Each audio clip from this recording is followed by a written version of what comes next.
কেমন আছেন সবাই? আশা করি সবাই ভালো আছেন। তো এই তো এইটা গতকালকে সকালের ভিডিও ছিল। তো এই যে বিস্কুট ছিল না ঘরে, বিস্কুট নিয়ে এসেছে। তো আমি ভাবলাম যে বিস্কুটটা যেহেতু কোটায় ঢালবো সেহেতু আপনাদের সঙ্গে শেয়ার করি যে কি বিস্কুট নিয়ে আসলো। বিস্কুট চানাচুর ২ টাই নিয়ে এসেছে। তো আমি তো ফার্স্টে বয়ামে টোস্ট বিস্কুটটা ঢেলে নিলাম। এখন এইটা ডাই কেক ঢেলে নিচ্ছি। ডাই কেক আর ৩-৪ রকমের বিস্কুট নিয়ে এসেছে আর চানাচুর নিয়ে এসেছে। আর এই প্যাকেটটি ছিল এটা নোনতা বিস্কুট। এটা আবার অন্য কোনো বয়ামে হোক বক্সে হোক রাখতে হবে। আর এটা বাতাসা বিস্কুট আমি বলি, এখন কে কি নামে জানে আমি জানি না। তো বাজারপত্র সব গুছিয়ে রেখে চলে এসেছি দুপুরের রান্নার জন্য। আজকে তেমন কিছু রান্না করব না। শুধু পটল ভাজবো আর পেঁপে আর আলু দিয়ে রুই মাছের ঝোল করব। এই আজকে সিম্পল দুপুরের রান্না। তো কে কোথায় থেকে আমার ভিডিওটা দেখছেন? ভিডিওটা ভালো লেগে থাকলে লাইক, কমেন্ট, শেয়ার করে দিবেন। আর ও আমার পেজটি অবশ্যই ফলো দিয়ে দিবেন। তো আপনাদের সাথে কথা বলতে আমার তো এদিকে পটলটা লবণ হলুদ দিয়ে মাখানো হয়ে গেছে। মাছটাও আমি ভালো করে ধুয়ে লবণ হলুদ দিয়ে মাখিয়ে রেখেছিলাম। এখন মাছটা ভেজে নিব। মাছটা ভেজে তুলে নিয়ে ওই তেলে আর কি আমি পটলটাও ভেজে নিব। আর পাশের চুলাতে আমি ভাতটা বসিয়ে দিয়েছি। অল্প রান্না, তাড়াতাড়ি হয়ে যাবে। ২ রকম পদ খুব তাড়াতাড়ি রান্নাটা হয়ে গিয়েছিল আমার। তো এই তো মাছ ভাজাটা হয়ে গেছে। মাছটা আমি আজকে পেঁপে আর আলু দিয়ে রান্না করব। পেঁপে আর আলু দিয়ে এর আগে কখনোই আমি মাছ রান্না করি নাই। পেঁপে আলুর তরকারি এমনিতেই রান্না করেছি, কিন্তু মাছ দিয়ে কখনো রান্না করি নাই।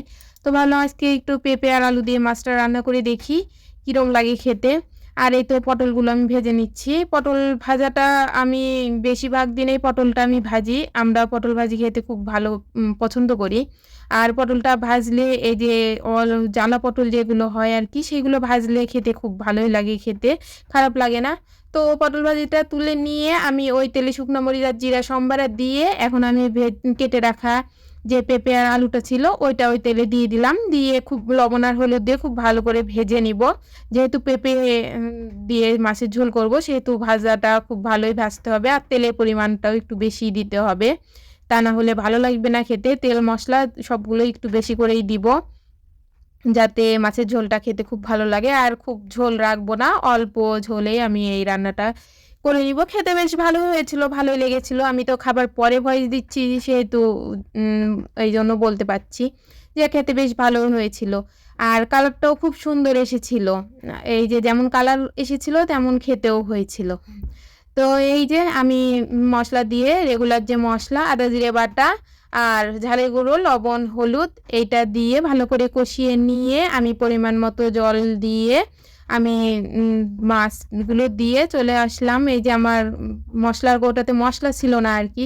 ঝালের গুঁড়ো, লবণ, হলুদ, লবণটা আছে কিন্তু হলুদ আর ঝালের গুঁড়োটা নেই। এর আগে অনেকগুলো ঝালের গুঁড়ো আমার দলা বেঁধে গিয়েছিল বৃষ্টির আবহাওয়ার কারণে, যার জন্য ফেলে দিতে হয়েছে।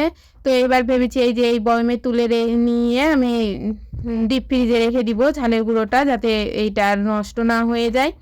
তো এই যে আমি প্রথমে একটা অল্প করেই একটা এই কৌটাতে তুলে নিলাম। ওইটা একাদশীর দিনে খাবার জন্য রেখে দিব আলাদা করে। আর এই যে এগুলো আমি রান্নাঘরে প্রতিদিনের জন্য ব্যবহার করব, সেইটা ঢেলে নিলাম। তো এই যে সবকিছু ঢেলে নিয়ে মুছে আমি চলে আসলাম এইদিকে। ঝোলটা তো ফুটতে দিয়ে গিয়েছিলাম, এখন ঝোলটা হয়ে এসেছে। আমি উপর থেকে একটু গরম মশলার গুঁড়ো দিয়ে ঝোলটা নামিয়ে নিব। তো ভিডিওটা যদি ভালো লেগে থাকে লাইক, কমেন্ট, শেয়ার করে দিবেন।